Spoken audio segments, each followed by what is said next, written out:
Hello students, welcome back to another video. अगर आप लोग BS 6 सेमेस्टर में और हिस्ट्री पढ़ रहे हैं और एग्जाम देने वाले हैं 2026-27 में और आपका पेपर MCQ बेस पर होने वाला है, तो आज का ये महामैराथन क्लास आपके लिए बहुत ज़्यादा इम्पोर्टेंट होने वाला है, क्योंकि आज की वीडियो में मैं लेकर आ गई हूँ आपके हिस्ट्री के paper number 1 era of Gandhi and mass movement का पूरा न्यूज़ ऑल मॉडल पेपर आप लोगों के एग्जाम के लिए, ऑल यूनिवर्सिटी के लिए। अभी तक आपने कुछ भी तैयार नहीं किया है तो मात्र इस एक वीडियो से आप अपने एग्जाम की पूरी तैयारी कर सकते हैं। तो चलिए बिना देर किए आपकी वीडियो को स्टार्ट करते हैं। आपका पहला वेरी मोस्ट इम्पॉर्टेंट MCQ है। देखिए, महात्मा गांधी का पूरा नाम क्या था? तो मोहनदास करमचंद गांधी था। ऑप्शन नंबर ए आपका राइट है। अगला है, महात्मा गांधी का जन्म कब हुआ था? तो 2 अक्टूबर 1869 को। ऑप्शन नंबर बी आपका राइट है। और प्रतिवर्ष 2 अक्टूबर को गांधी जयंती के रूप में मनाया जाता है। ऑप्शन नंबर बी आपका राइट है। अगला है, गांधी जी का जन्म स्थान कहाँ था? तो पोरबंदर में। पोरबंदर किस राज्य में है? तो गुजरात में। गांधी जी किस राज्य में जन्मे थे? गुजरात में। ऑप्शन नंबर ए आपका राइट है। अगला है, गांधी जी के पिता का नाम क्या था? तो गांधी जी के पिता का नाम करमचंद गांधी था। देखिए, आपके पूरे पेपर का नाम ही है era of Gandhi and mass movement, तो गांधी जी के बायोग्राफी से रिलेटेड भी आपके क्वेश्चन बनेंगे, जो हम इस वीडियो में पूरा कवर कर रहे हैं। टोटल 8 यूनिट से बनने वाले सारे MCQs देखेंगे तो वीडियो आपके लिए बहुत इंपॉर्टेंट होने वाली है। पूरी वीडियो एंड तक ज़रूर देखिएगा ताकि आप मात्र एक वीडियो से अपने एग्जाम की पूरी तैयारी कर सकें। गांधी जी के पिता का नाम करमचंद्र गांधी था। गांधी जी की माता का क्या नाम था? तो पुतलीबाई था। ऑप्शन नंबर बी आपका राइट है। गांधी जी की पत्नी का क्या नाम था? तो कस्तूरबा गांधी था। देखिए, ऑप्शन बी आपका राइट है। अगला है, गांधी जी को किस नाम से जाना जाता है? तो गांधी जी को राष्ट्रपिता के नाम से जाना जाता है। ऑप्शन सी आपका राइट है। गांधी जी ने कानून की पढ़ाई कहाँ से की थी? तो इंग्लैंड से की थी। ऑप्शन नंबर बी आपका राइट है।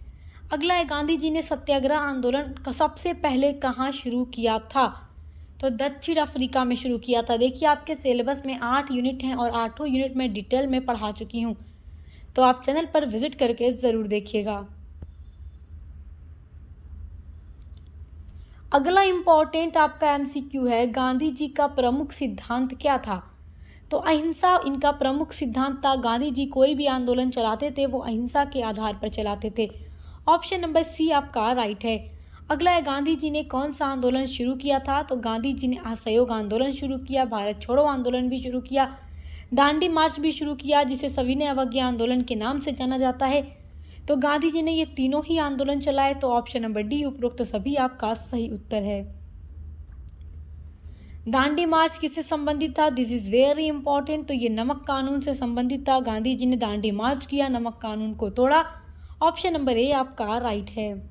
अगला है, गांधी जी की मृत्यु कब हुई? तो 30 जनवरी 1948 में हुई। ऑप्शन नंबर बी आपका राइट है। आपका अगला वेरी इंपॉर्टेंट MCQ है, सविनय अवज्ञा आंदोलन कब शुरू हुआ? तो 1930 में शुरू हुआ। ऑप्शन नंबर ए आपका राइट है। अगला इंपॉर्टेंट क्वेश्चन है, सविनय अवज्ञा आंदोलन का मुख्य कारण क्या था? तो देखिए, हर एक आंदोलन के बारे में मैं डिटेल में आपको पढ़ा चुकी हूँ। सविनय अवज्ञा आंदोलन का मुख्य कारण था पूर्ण स्वराज की मांग। ऑप्शन नंबर सी आपका सही उत्तर है। अगला है, दांडी यात्रा किससे संबंधित है? तो सविनय अवज्ञा आंदोलन से संबंधित है। ऑप्शन नंबर बी आपका राइट है। दांडी यात्रा कब शुरू हुई थी? तो दांडी यात्रा शुरू हुई थी, देखिए, 1930 में। ऑप्शन नंबर सी आपका राइट है। अगला है, सविनय अवज्ञा आंदोलन का मुख्य उद्देश्य क्या था? तो कानूनों का उल्लंघन कर विरोध करना था, यानी प्यार से ब्रिटिश सरकार की बात न मानना।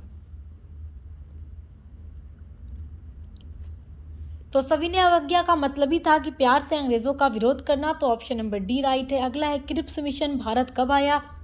तो 1942 में आया। ऑप्शन नंबर बी आपका राइट है। क्रिप्स मिशन क्या था? मैं आपको डिटेल में पढ़ा चुकी हूँ। डिटेल जानने के लिए आप अपने यूनिट्स की वीडियोस ज़रूर देखिएगा। अगला है, क्रिप्स मिशन का मुख्य उद्देश्य क्या था? तो क्रिप्स मिशन का मुख्य उद्देश्य था युद्ध में भारतीय समर्थन प्राप्त करना, द्वितीय विश्व युद्ध में भारतीय का समर्थन प्राप्त करना। जिसके लिए गांधी जी ने साफ मना कर दिया। तो ऑप्शन नंबर सी आपका राइट है। अगला है कैबिनेट मिशन भारत कब आया? तो कैबिनेट मिशन भारत आया था 1946 में। ऑप्शन नंबर बी आपका राइट है। अगला है कैबिनेट मिशन योजना का मुख्य उद्देश्य क्या था? तो कैबिनेट मिशन योजना का मुख्य उद्देश्य था संविधान निर्माण की व्यवस्था करना। ऑप्शन नंबर सी आपका राइट है। अगला है माउंटबेटन योजना कब प्रस्तुत की गई थी? तो 1947 में की गई थी। अगला है माउंटबेटन योजना का मुख्य परिणाम क्या था? This is very important MCQ. Mountbatten योजना का मुख्य परिणाम था भारत का विभाजन, यानी कि भारत दो स्वतंत्र राष्ट्रों के रूप में आज़ाद होगा, भारत और पाकिस्तान। तो ऑप्शन नंबर बी आपका राइट है। अगला है क्रिप्स मिशन किसके नेतृत्व में आया था? तो नाम से ही आप पता कर लेंगे, स्टैफर्ड क्रिप्स के नेतृत्व में आया था। ऑप्शन नंबर सी आपका राइट है। अगला है कैबिनेट मिशन में कितने सदस्य थे? तो 3 सदस्य थे। ऑप्शन नंबर बी राइट है। This is very important MCQ. अगला है माउंटबेटन योजना किस वायसराय से संबंधित है? तो माउंटबेटन के नाम से ही आप पता कर लेंगे, Lord Mountbatten. Option number C आपका राइट है। अगला इंपॉर्टेंट एमसीक्यू है कैबिनेट मिशन योजना ने किस संस्था के गठन का प्रस्ताव दिया? तो संविधान सभा। ऑप्शन नंबर बी राइट है। जब कैबिनेट मिशन हमारे भारत आया तो संविधान सभा बनाने की परमिशन मिल गई। ऑप्शन नंबर बी आपका राइट है। आपका अगला वेरी मोस्ट इम्पॉर्टेंट क्वेश्चन है, गांधी जी के राजनीतिक गुरु कौन थे? देखिए, जब गांधी जी भारत आते हैं, अफ्रीका से भारत आते हैं, तो फिर वो भारतीय राजनीति में प्रवेश करते हैं। तो गांधी जी के राजनीतिक गुरु कौन थे? गोपाल कृष्ण गोखले थे। ऑप्शन नंबर ए आपका राइट है। अगला है गांधी जी का पहला सत्याग्रह भारत में कहाँ हुआ था? तो चंपारण में हुआ था। ऑप्शन नंबर डी आपका राइट है। अगला है चंपारण सत्याग्रह किस वर्ष हुआ? तो 1917 में हुआ था। ऑप्शन नंबर आपका बी राइट है। This is very important. देखिए, जितना एमसीक्यू आपके लिए इंपॉर्टेंट है वही मैं इस वीडियो में आपको बता रही हूँ। चलिए अगला इंपॉर्टेंट देखिए मेरे प्यारे बच्चों, खेड़ा सत्याग्रह कब हुआ? तो ये हुआ था चंपारण सत्याग्रह के 1 वर्ष बाद 1918 में। ऑप्शन नंबर बी आपका राइट है। अगला है अहमदाबाद मीर मजदूर आंदोलन कब हुआ था? तो ये आंदोलन 1918 में हुआ था। ऑप्शन नंबर बी राइट है। अगला है 3 कटिया प्रथा कहाँ प्रचलित थी? तो चंपारण में प्रचलित थी। ऑप्शन सी राइट है। अगला वेरी इंपॉर्टेंट आपका है, गांधी जी ने साबरमती आश्रम की स्थापना कब की? This is very most important. Gandhi ji ने साबरमती आश्रम की स्थापना 1917 में की। ऑप्शन सी राइट है। अगला है गांधी जी ने सत्याग्रह का प्रयोग सबसे पहले कहाँ पर किया था? तो दक्षिण अफ्रीका में किया था। ऑप्शन डी आपका राइट है। अगला वेरी इंपॉर्टेंट है, गांधी जी दक्षिण अफ्रीका में कितने वर्ष रहे? तो 20 वर्ष रहे। ऑप्शन सी राइट है। अगला है गांधी जी का पहला आंदोलन भारत के किस वर्ग से जुड़ा था? तो किसान वर्ग से जुड़ा था। ऑप्शन नंबर बी आपका राइट है। अगला इंपॉर्टेंट आपका है चंपारण सत्याग्रह का मुख्य कारण क्या था? तो नील की खेती था। ऑप्शन नंबर देखिए डी आपका राइट है। अगला है गांधी जी भारत लौटने के बाद सबसे पहले किससे मिलते हैं? तो गोखले से मिलते हैं। ऑप्शन नंबर सी राइट है। अगला है गांधी जी के आंदोलन की मुख्य विशेषता क्या थी? तो सत्य और अहिंसा के आधार पर गांधी जी आंदोलन चलाते थे, और जब कहीं आंदोलन के दौरान हिंसा हो जाती थी तो गांधी जी अपना आंदोलन वापस ले लेते थे। ऑप्शन नंबर बी आपका राइट है। अगला है गांधी जी ने भारतीय राजनीति में सक्रिय भाग कब लिया? तो 1917 से लेकर। ऑप्शन नंबर सी आपका राइट है। 1917 से लेकर 1947 तक भारत के राजनीति में गांधी जी छाए रहे। ऑप्शन नंबर आपका सी राइट है। गांधी जी के पहले आंदोलन का स्थान किस राज्य में था? तो बिहार में था। ऑप्शन बी आपका राइट है। अगला इंपॉर्टेंट एमसीक्यू है, चंपारण आंदोलन में किसानों को किससे मुक्ति दिलाई गई? तो 3 कटिया प्रथा से। अगला है गांधी जी ने सत्याग्रह की नीति किस सिद्धांत पर आधारित की? तो सत्य के आधार पर। ऑप्शन बी आपका राइट है। अगला है गांधी जी के भारत आगमन का वर्ष क्या था? यानी गांधी जी साउथ अफ्रीका से भारत कब लौटे? तो 1915 में। ऑप्शन नंबर सी राइट है। अगला आपका है गांधी जी ने सत्याग्रह शब्द का प्रयोग सबसे पहले कहाँ किया? तो दक्षिण अफ्रीका में किया। अगला वेरी मोस्ट इम्पोर्टेंट आपका एमसीक्यू है, असहयोग आंदोलन कब शुरू हुआ था? तो 1920 में शुरू हुआ। असहयोग आंदोलन के बारे में मैं आपको पढ़ा चुकी हूँ। यहाँ पर ऑप्शन नंबर सी आपका राइट है। अगला है असहयोग आंदोलन किसके नेतृत्व में शुरू हुआ? तो महात्मा गांधी जी के नेतृत्व में शुरू हुआ। ऑप्शन नंबर बी आपका राइट है। असहयोग आंदोलन का मुख्य उद्देश्य क्या था? ब्रिटिश शासन का बहिष्कार करना। ऑप्शन नंबर सी आपका राइट है। असहयोग आंदोलन का प्रमुख कारण क्या था? देखिए, तो जलियांवाला बाग हत्याकांड जब हुआ तो ये असहयोग आंदोलन का प्रमुख कारण था। ऑप्शन नंबर ए आपका राइट है। अगला है असहयोग आंदोलन के दौरान किसका बहिष्कार किया गया? तो विदेशी वस्त्र का किया गया, सरकारी स्कूल का भी किया गया, अदालतों का भी किया गया। तो उपर्युक्त सभी। ऑप्शन नंबर डी आपका सही है। अगला वेरी इंपॉर्टेंट आपका एमसीक्यू है, असहयोग आंदोलन किस अधिवेशन में प्रस्तावित हुआ? तो कलकत्ता अधिवेशन में। ऑप्शन सी राइट है। अगला इंपॉर्टेंट एमसीक्यू है, असहयोग आंदोलन को किस घटना के कारण वापस लिया गया? तो चौरी चौरा घटना के कारण। ऑप्शन नंबर बी आपका राइट है। अगला है चौरी चौरा कांड कब हुआ? तो 1922 में। ऑप्शन सी राइट है। अगला है असहयोग आंदोलन में किस आंदोलन का सहयोग था? तो खिलाफत आंदोलन का सहयोग था। ऑप्शन बी आपका राइट है। असहयोग आंदोलन के दौरान लोगों ने क्या त्यागा? तो लोगों ने सरकारी नौकरी, उपाधियां, विदेशी वस्त्र सभी को त्याग दिया। ऑप्शन नंबर डी उपर्युक्त सभी आपका सही है। असहयोग आंदोलन का एक परिणाम क्या था? तो राष्ट्रीय चेतना का विकास हुआ। ऑप्शन नंबर बी आपका राइट है। अगला है गांधी जी ने असहयोग आंदोलन को क्यों रोका? तो हिंसा फैलने के कारण। ऑप्शन नंबर बी आपका राइट है। अगला है असहयोग आंदोलन के समय वायसराय कौन था? तो Lord Reading. Option number C आपका राइट है। अगला इंपॉर्टेंट आपका एमसीक्यू है, असहयोग आंदोलन में किस प्रकार की नीति अपनाई गई? तो सत्याग्रह और अहिंसा की नीति अपनाई गई। ऑप्शन नंबर बी आपका राइट है। अगला है असहयोग आंदोलन का संबंध किस वर्ष से है? तो 1920 से है। ऑप्शन नंबर बी आपका राइट है। अगला इंपॉर्टेंट आपका एमसीक्यू है, देखिए असहयोग आंदोलन के कारण क्या प्रभाव पड़ा? तो जनता संगठित हुई। ऑप्शन नंबर बी राइट है। असहयोग आंदोलन का अंत कब हुआ? तो 1922 में। ऑप्शन सी राइट है। अगला वेरी मोस्ट इम्पॉर्टेंट आपका एमसीक्यू है, साइमन कमीशन भारत कब आया? साइमन कमीशन के बारे में भी मैं आपको पूरा डिटेल में पढ़ा चुकी हूँ। साइमन कमीशन 1928 में भारत आया। ऑप्शन ए राइट है। अगला है साइमन कमीशन की स्थापना कब हुई थी? तो 1927 में हुई थी और ये भारत 1928 में आया। ऑप्शन सी आपका राइट है। साइमन कमीशन में कितने सदस्य थे?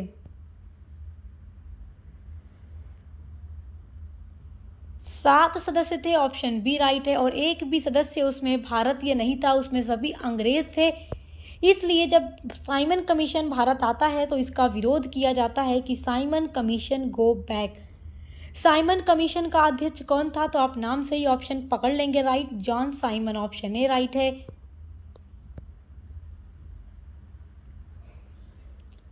अगला इंपॉर्टेंट एमसीक्यू है, साइमन कमीशन का दूसरा नाम क्या था? तो statutory commission. Option B right है।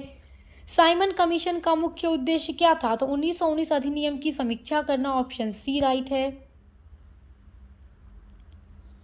साइमन कमीशन का विरोध का मुख्य कारण क्या था? तो उसमें एक भी भारतीय नहीं थे, सारे सदस्य उसमें अंग्रेज थे, जिससे भारतीयों को अपना अपमान महसूस हुआ और उसका विरोध किया गया और नारा लगाया गया, साइमन कमीशन गो बैक। तो ऑप्शन नंबर डी आपका राइट है। अगला है साइमन कमीशन के विरोध में कौन सा नारा लगाया गया? तो Simon go back. Option C right है। अगला है साइमन कमीशन के विरोध में लाठीचार्ज में कौन घायल हुआ? तो साइमन कमीशन के विरोध में लाला लाजपत राय पर लाठीचार्ज किया गया, जिससे वो बुरी तरीके से घायल हो गए, जिससे उनका निधन हो गया। Lala Lajpat Rai. Option number D right है। अगला है लाला लाजपत राय जी की मृत्यु कब हुई? तो इनकी मृत्यु 1928 में हुई। ऑप्शन नंबर बी राइट है। अगला है साइमन कमीशन की रिपोर्ट कब प्रस्तुत की गई? तो 1930 में की गई। ऑप्शन ए आपका राइट है। अगला है साइमन कमीशन का गठन किस देश ने किया? तो इंग्लैंड ने किया। ऑप्शन सी राइट है। साइमन कमीशन का संबंध किस अधिनियम से था? तो 1919 के अधिनियम से। ऑप्शन नंबर आपका डी राइट है। साइमन कमीशन के विरोध में कौन कौन शामिल थे? केवल कांग्रेस, केवल मुस्लिम लीग, दोनों या कोई नहीं? तो दोनों शामिल थे, कांग्रेस भी मुस्लिम लीग भी। तो ऑप्शन नंबर सी राइट है। अगला है, साइमन कमीशन भारत आने से पहले कब घोषित हुआ? तो 1927 में। ऑप्शन सी राइट है।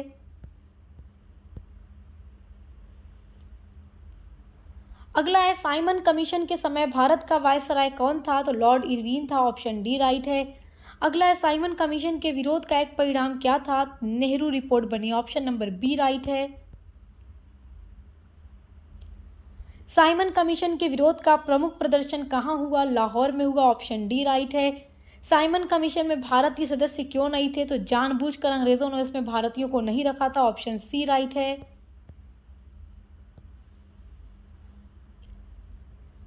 साइमन कमीशन के विरोध का स्वरूप कैसा था? शांतिपूर्ण था। ऑप्शन ए राइट है। अगला है, पहला गोलमेज सम्मेलन कब हुआ था? तो 1930 में। ऑप्शन ए राइट है। गोलमेज सम्मेलन कहाँ आयोजित किए गए? लंदन में। ऑप्शन बी राइट है। कुल कितने गोलमेज सम्मेलन आयोजित हुए? तो 3 हुए। ऑप्शन बी राइट है। अगला वेरी इंपॉर्टेंट आपका है, पहले गोलमेज सम्मेलन में कांग्रेस ने भाग लिया था या नहीं लिया था? तो नहीं लिया।